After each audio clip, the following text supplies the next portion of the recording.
Yo, what is going on, everyone? Welcome to Question Time, where I, Carl, will provide answers to questions based off personal experience. So, disclaimer, of course, which is what we should all start. The point of this is really to provide information and help people that maybe are just looking for support, guidance, in training, nutrition, and lifestyle. So, disclaimer, all information from myself or Vitruvian Health in regards to training, nutrition, and therapy is for educational purposes. It is not meant to diagnose or treat any health condition and is not replacement for treatment by a healthcare provider. If any have any concerns, please consult your local GP or reach out, look up www.winning chiropractor and reach out for Amy Mason, Dr. Mason. So if you see her in clinic, you're like, yo, Dr. Mason. She loves when people do that, of course. So that's my disclaimer. There's my referral. And there are many, many other people out there like Luke Ross in Des Moines, Christian Maurice. You can even look up local GP and you'll find someone, because at the end of the day, they're there to help. So this is a channel to help provide support to those that have questions. So if you're like, I have a question, or Carl, you probably waffled a little too long, then you can just ask for that question to be done and sent through. So we can definitely do that. So let's adjourn into the week that is, which is a fun week because I think we've got about 20 questions. So let's run through, and each time we do this, we will continue to provide the value. So if you find that you ask the same question, I'll answer it maybe the same way, or a little bit different depending on how I'm going on that day. Some days we'll just literally do it quickly. So today is going to be a little bit more long form. So question number 1, how to get more protein in the morning. So how to get more protein in the morning? Well, simple, eat more. The alternative would be you could look at YoPros. They have a higher protein intake due to skim milk. You can supplement with skim milk, so it keeps fat macro down. You can supplement with the protein powder. I like Sabido. Shout out to Mr. Sabido himself. So I prefer more isolate and hydrolyzed protein, so it's pure quality. 3, you could eat steak with macadamia nuts. That's usually my go-to. I love steak in the morning. Bacon, eggs, toast. There's a thing called protein toast. Really, you could just look up the label of any product. So you look up the macro label, you look at the back of it, and when you're looking, you want to ideally have a higher protein content than the carbs and the fats. If you are plant-based, then typically you'll find that your protein intake will be probably a ratio of 1 to 1 or 1 to 2, where the carbs is naturally higher. It tends to happen with plant-based foods. So usually we recommend supplementing with a protein powder and a variety of protein powders. So don't just go, okay, Carl says do protein powder, I'll do that 3 times a day. Recommendation would be variety is king. So if you wouldn't eat carrots all the time, you would eat a variety of foods. So maybe you go a mix of protein, plant-based, whey, and aminos. I like to do a combination of aminos and whey protein. I do some plant-based as well. So if I go out, I usually tend to go for plant-based. It's a little bit cleaner. It's hard to tell what people will have from a whey perspective. So those are little things that you could do, from simple to detailed. Number 2, what exercise burns the most belly fat? This is always a great one. There is no such thing as an exercise that burns more belly fat, though I was told there was a research paper that says technically within a 24-hour period of time, if you train abdominals, any ab exercise will increase blood flow to that area, which will mobilize up to about 7% more fatty acids. However, genetics and the body is much smarter than us, and it will then redistribute fat back into that area. So over a period of time, short term, you're looking a little bit leaner. Nice work. However, the body, nope, too bad, how sad, will store fat back in that area. So no such thing as an exercise that burns more belly fat. Typically, cardio around the bedroom will burn like a steady amount of calories, fat, or in the fat oxidative zone, will burn a little more fat overall. But the thing is, if you maintain a caloric deficit over a period of time, then that will lead you to burn more fat overall. So exercise, cardio, walking, swimming, anything that just gets you moving more will lead to that, as long as you're in a caloric deficit. Best thing that will burn belly fat is obviously cooking in the kitchen and prepping more foods that is more aligned with micronutrients and providing support to lifestyle. But also sleep actually does burn the most. For a lot of people that don't get enough sleep, they think they're going to work harder, so sleep less. Shout out to friend Kathy, who used to sleep an average of 4 or 5 hours a day. and think that she was killing it. And then when she started sleeping more, she actually started dropping more body fat. So the summary is it depends, but usually dialing in your nutrition and just increasing energy expenditure and sleeping appropriately will help. If you're interested in that one, reach out and we can send you our lifestyle cycle. It's like the 8 foundations that we kind of look at. Number 3, how exercises can reduce stress. Well, you have an option. You can either kill your boss, beat him up, or you can let that frustration out in something else like boxing or weight training. So one's going to get you in trouble, one's not. Plus, you also contract your muscles, and that is a way of exerting force, so you can alleviate that stress. But obviously, you do need to make sure that it has parts of exercise that you do enjoy. If you have to do all the exercise that you hate, probably not going to help. So you do need some intensity to crank that up. Do be mindful of blood pressure, though. Question number 4, when is the best time to work out?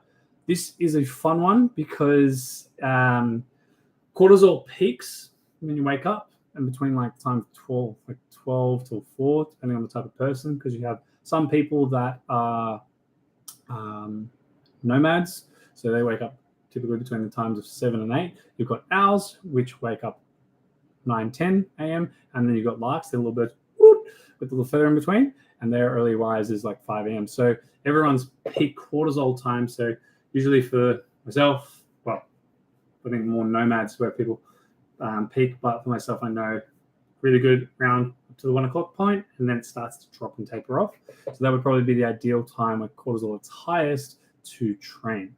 Everyone between 1 to 4, it's where it's peak, and so you obviously want to capitalize on that. It's where the body's primed and ready. But at the same time, it really just depends on your schedule, your routine, where you can be the most consistent and dialed in. Because some people will say, well, if I train first thing in the morning, I naturally feel weaker, but it's the best time to train. Cool. You're naturally relatively going to be weaker all the time. That's why, like, if you train at lunch, like, man, I'm stronger. It's just cortisol's peaked. You know, when you wake up in the morning, your discs are a little more hydrated, so you might feel a bit stiffer. So it takes a little bit longer to warm up, or nervous system isn't as primed because that caffeine hasn't kicked in, or your cortisol isn't peaked enough. So naturally it's going to happen. So really the best time is the time that's most consistent for you.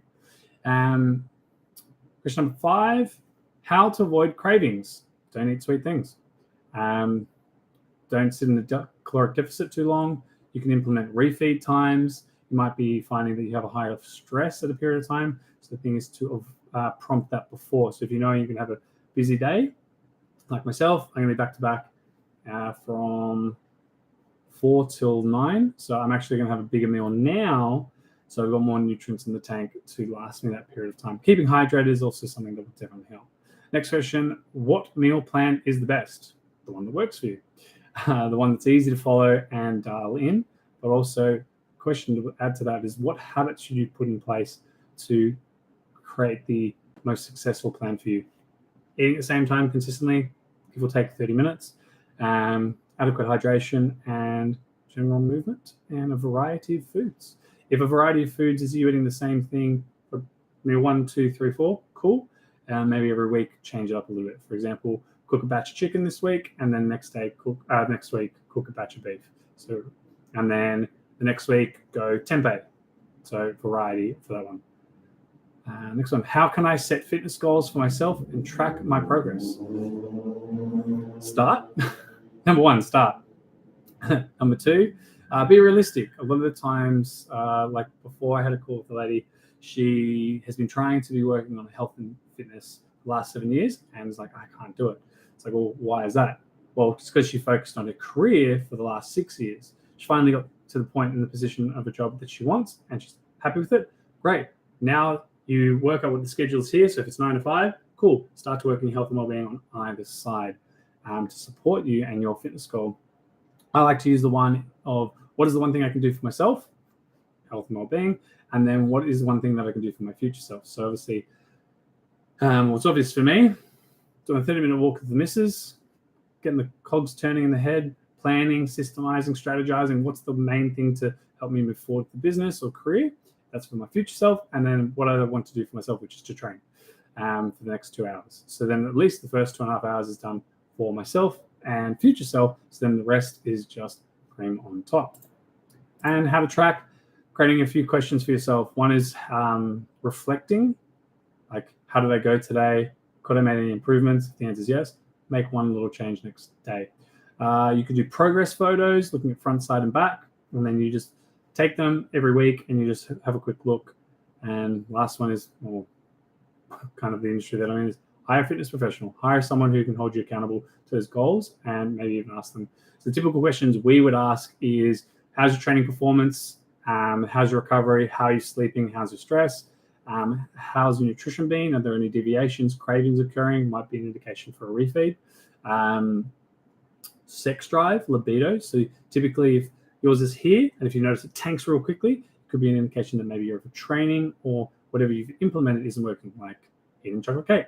I think it will work. Cool. If you notice that your biofeedback markers all decline, then that's definitely not beneficial to you.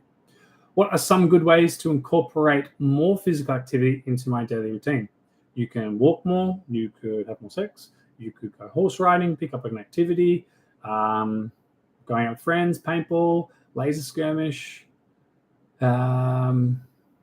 structured training program. You could implement max volume weeks, so every 6 weeks or every 8 weeks. So week 1, 2, 3, 4, 5, 6, 7. On the 7th week, incorporate a max volume week where you increase your sets for every exercise. That can help to counteract any plateaus in performance. So if you notice that you're not able to get stronger, you can increase volume. That'll elicit some more hypertrophy and stimulation. But then the following week should have a deload to counteract the increased stress that you apply to the body.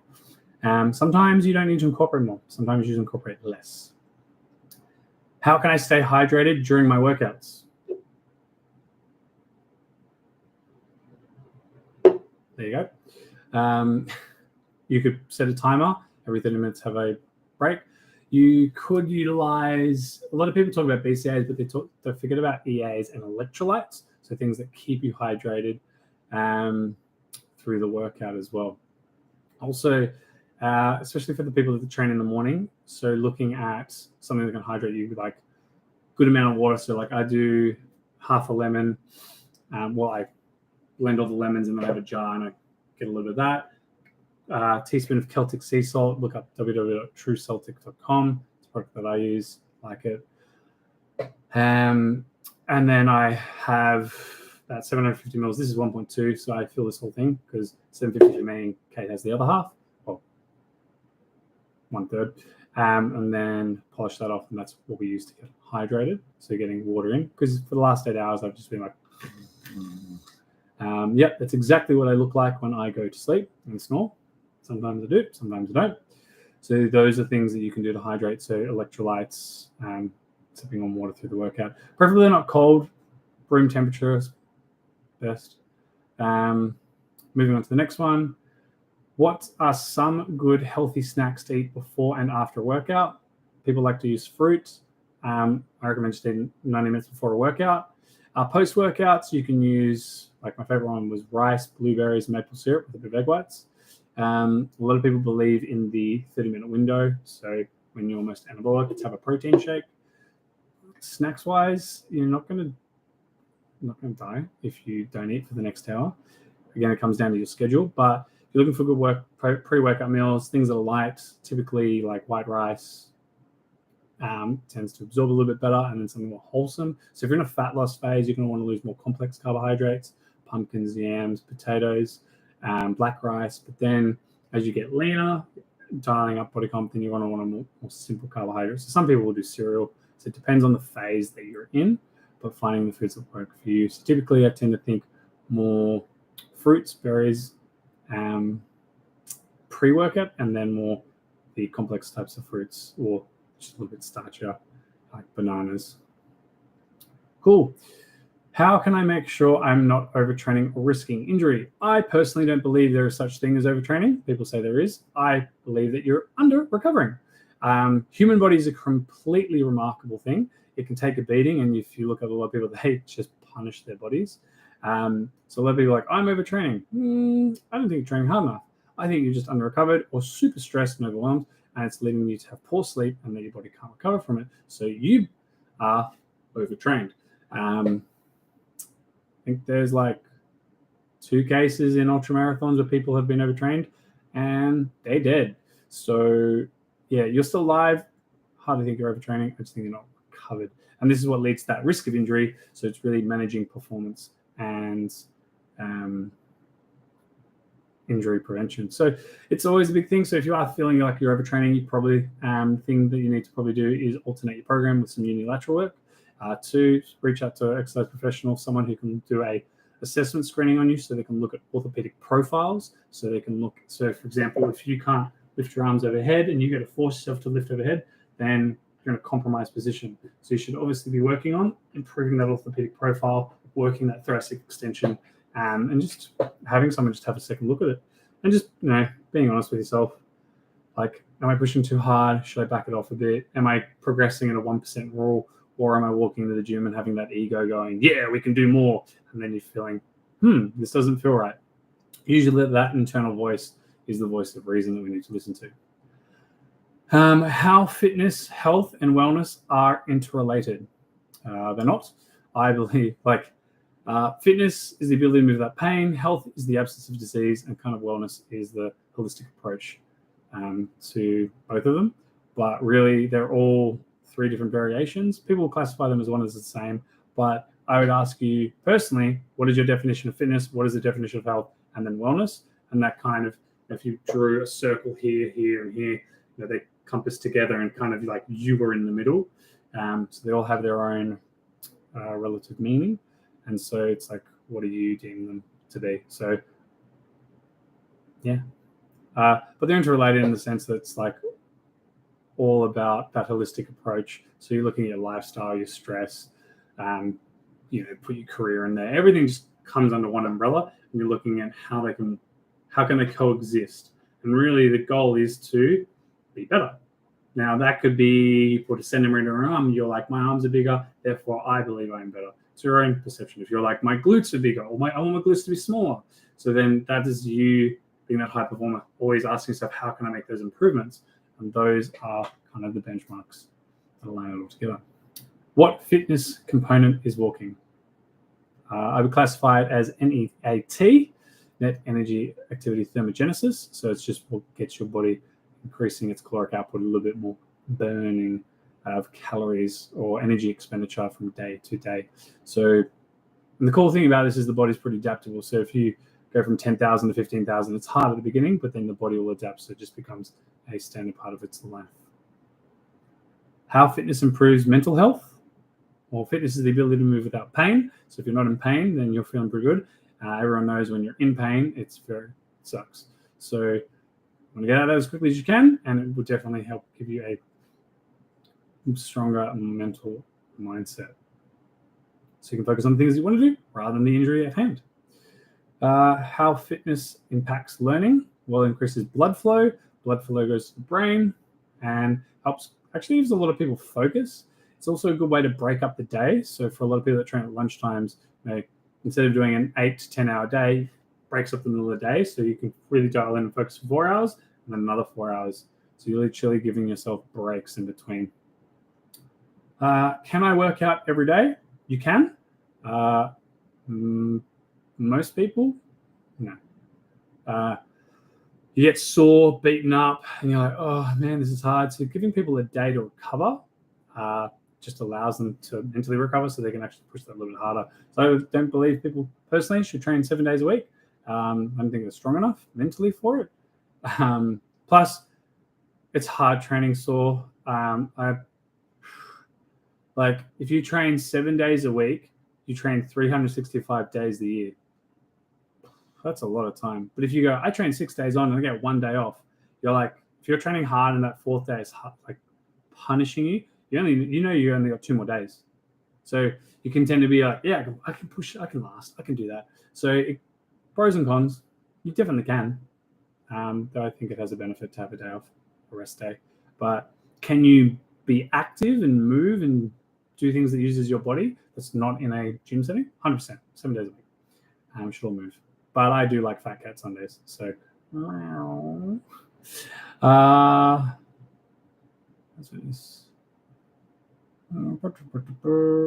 how does fitness app work? Would depend on the app. Some apps provide structure. Some provide guidance, some provide motivation, tips, tricks, some allow you to track. It would depend on the app. Can I, working out with an empty stomach? Do it. I do. Helps, some would say, it does have a increased fat oxidation rate.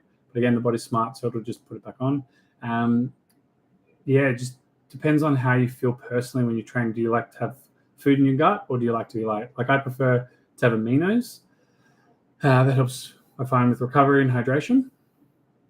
But some would say from an optimal point for muscle hypertrophy, to keep amino acids rich in the bloodstream, then you want to eat at least 2 hours before. You could do an hour before like I used to, but just then over time feels it's a bit heavier in the stomach. So you would probably want that 2 to 3 hour window. So it's digested, you feel lighter, probably done a poo before then. So that's the meal the day before. And so then you're able to move through it. Should I eat late at night or before bed? Do you find that eating at that time helps you with sleep? Is it most convenient? Then yes. But I tend to find, tested this with Kate. We used to do like, she has a Oura ring, which has HRV. Found that when she ate an hour before bed, her core temperature would increase because obviously the body's going to rest and digest, break that food down. But when we pushed it to 2 hours, so gave her a 2 hour window, her core temperature by the time she went to sleep actually could drop. So that allowed her to become feel cooler, more relaxed. So she could actually go into a deeper state of sleep. So it does depend. School tools that you can use to track it. But I have found myself as well, eating 2 hours before bed, light walk, to have digestion and a nice wind down routine is probably more preferable than eating too late at night. Is intermittent fasting healthy? No. That's an interesting one. Depends what you're referring to intermittent fasting. From a religious point of view, health is absence of disease. So intermittent fasting, from a religious point of view, doesn't to do with their health. But some people do intermittent fasting and they find it helps them more. And they feel more alert, cognitively better, and they feel healthier because they can recover faster. I've found most times it's just people want to eat, be able to eat whatever they want, and this helps them to justify by skipping a meal. They can eat whatever they want in a shortened time frame.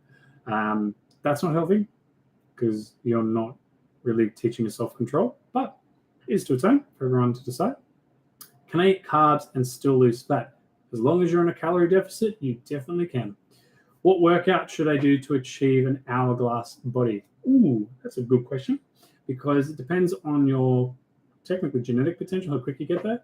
But the question would be to look at yourself, take a photo and go, what is it you're looking for, that V-taper? So if we're looking up here, we're looking at building up those lats, those delts. We're looking to create a tighter waistline. So if you naturally, thanks, Mum, Dad, they're all thick through the midline. So rugby players, lifting heavy weights. So obviously it thickens the midline. So that's my parents. So having a thick waist. So I just got to build bigger legs and bigger bum, bigger lats. So I look like a bit of a chunky nugget. But yeah, you could bring out the V-taper of the lats, the delts, and then you could bring out the glutes, the sides, the lateral head of the quad. And that just comes down to tracking your volume and training. So the way you could look at it is if you're doing 10 sets per week on those body parts of the back, the delts, the glutes, and the legs, then slowly every month or 2 months, looking to maybe increase it to 14 sets, then 18 sets, and just seeing at what point in time you actually start to notice that physical change. But also there would be a period of time where you're looking to dial in your nutrition, so calories. So you want to manage that as well. Some people genetically have it, some don't. So if you're like me, you're a nugget. But I am a golden nugget. Thank you very much. How many reps and rounds should I do for every exercise? Well, as the example I gave before. So it depends on the focus of the goal. If it's hypertrophy, you want to be looking at how many sets elicit a growth response. So you could say, if I need 15 sets and I do, let's say 16 sets, because you do 8 and 8, you could just do 8 sets of the same exercise, and that would lead to some change. But then at the same time, you could do, like I like to train with people, is I do, for example, a bicep, a shortened form of the bicep, and then a lengthened form of the bicep, because I want to be able to work function of those muscles, not just want size, I want function as well. So putting it through controlled ranges of movement. Some people just want to enjoy themselves. So like shout out to Amy. We still do a little bit, but we used to do like 5-6 sets. And what we actually now do is we do 2 to 3 sets because it allows her to feel like she's doing a lot and she gets her pacing through the joint. She can still enjoy it to a degree because she's doing 6 sets at the moment, but every 2 sets the load is changing, which she enjoys. How can I easily track my calorie intake? Reach out. We'll send you an ebook on how to do that one. But 2, you can just track. You don't have to track everything. Like you should track everything as dialed in as you can, but it's finding out to what degree you're happy to track. So if you're like, I want to track everything, cool. Set a protein target 2 times your body weight. So if I weigh 100 kilos, I consume 200 grams of protein a day. And what I would do is I would track that, looking at the back label of foods and working from there. You could just do like let's say filling this cup gave me 200 grams of protein. Cool. I spread that across my 3, 4, 5 meals a day. I recommend 4, but you can do what you like. And tracking that, and each week just jumping on the scales, seeing what my weight is doing, and hopefully it's going in the direction I want. If it's not, then I might need to adjust or track something else as well. So yeah. How can I solve my calorie intake? I don't know the problem, so I don't know how to help you solve that. Maybe finding a metric that allows you to control your intake. Something that can help is a lot of people tend to eat too little. So a lot of people eat 1,200 calories, and then when they eat more, they're like, oh my God, I blow out. Strategy that I picked up from Christian Maurice is a 3-2 method. So what you could do is you could do, say, 1,500 calories, and then the 2 days you get back to 1,200. So what happens is, yes, you are going to be in a calorie surplus from your theoretical 1,200, but you have 2 days where you go back. And so you gradually start to increase those calories. So you go 1,800 back to 1,200. And what happens is your metabolic rate will slowly start to improve, and you notice you have more energy and focus. So rather than eat the same, more calories 7 days a week, you give yourself that buffer so you're not freaking out about fat spillover. I find that really helpful for a lot of people. How long should I do cardio? Well, it depends. It's in the bedroom. As long as you're both winners, then as long as you need to. From cardio, if it's a fat loss, gradually, most of us will adapt to the stimulus that we use, so we would need to push a little bit more over time. Never pushing past that 3-hour mark unless you're competing. So, you might do 10 minutes 3 times a week, then you're doing 20 minutes 3 times a week, then 30 minutes 3 times a week. You might then go to 30 minutes 6 times a week, just gradually increasing it. And I tend to do more low intermittent steady state cardio rather than hard and fast. So yes, depends on the situation. I'm currently doing 30 minutes 3 times, 20 minutes 3 times a week because myself and Kate find we just feel a little more mobile, a little bit looser, and it does help with arresting digestion. So that's what we're doing at the moment. Has shown signs to improve recovery as well. Does intermittent fasting and exercise work together? 100% it does. How old can a person start going to the gym? You can be as old as you like. Just trained a lady who was 73, started training at 65. And at 73, she was doing handstands, like upside down push-ups, she was doing pull-ups, 100-kilo deadlifts. She was great. She's a weapon. Really hope she's well. Shout out to Jilly if you're there. Yeah, this woman, like, she used to train more than like, when I was 20, she trained way more than me. She was a machine. She would just laugh and love it. So yeah, it doesn't matter how old you are. You can start at any point in time. Having the right guidance and support. So Millennium Health Club, check those guys out. They were a big support for me growing and building my career as a trainer. But they have a big support network of trainers, group fitness classes, floor instructors. So literally anyone that joined, they always have that support available to them, which is obviously a big advocate of what I do, which is providing that for people. Are there exercises that can help create jawlines? Facial expressions tend to be due to nutritional deviation. So if you're eating foods that don't agree with your body, you'll see this pop up. But, you can get those things where, chewing.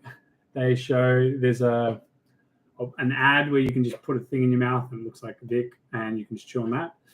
Probably not appropriate.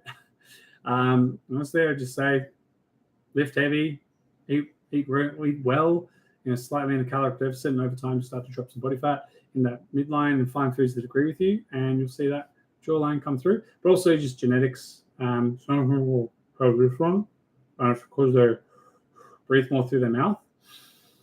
Nose breathers, not so much. So breathing, checking out your breathing. You don't want to be a chest breather, big, full diaphragmatic breaths. I've seen through a postural point. It's something that comes over time. Some people just genetically have gorgeous jawlines. Thank you. Is it better to get abs when fat or slim? Cool fun fact, we have 12 abdominals. So we've got the rectus abdominis, we got 6 there, we got the lower abdomens, we got 4 down there, and then you've got the obliques on the side. So that's your 12. But you've got deeper abdominals under as well. So we all have muscles. If you're slim, you'll have the abs, but you don't have much muscle. And if you've got fat on you, it's puppy fat. But the cool thing about it is you naturally have more muscle mass than someone who's slim. Like most people think bodybuilders have the most muscle, but little do they know it's actually sumo wrestlers. Because to lug an extra, say, 5 kilos on my arm, I'm going to have a little bit more muscle mass. I should have more muscle mass that's going to help me lift that arm and be able to do more things. And if I'm doing that every day, guarantee you that's an exercise in itself. So yeah, we all have abs. It's just when you're slim and lean, you can see it more. If you're holding more body fat around that area, they're just staying warm. Can fitness help depression? 100% it can. This is more for a medical profession. But I have a trampoline, and I feel that if you're in a mopey little meow or you're having a bad day, then jumping on a trampoline is fun. Check out John DiMartini. Has his own way of helping people with that, but fitness can definitely help those. What's the best way to start fitness journey? Today?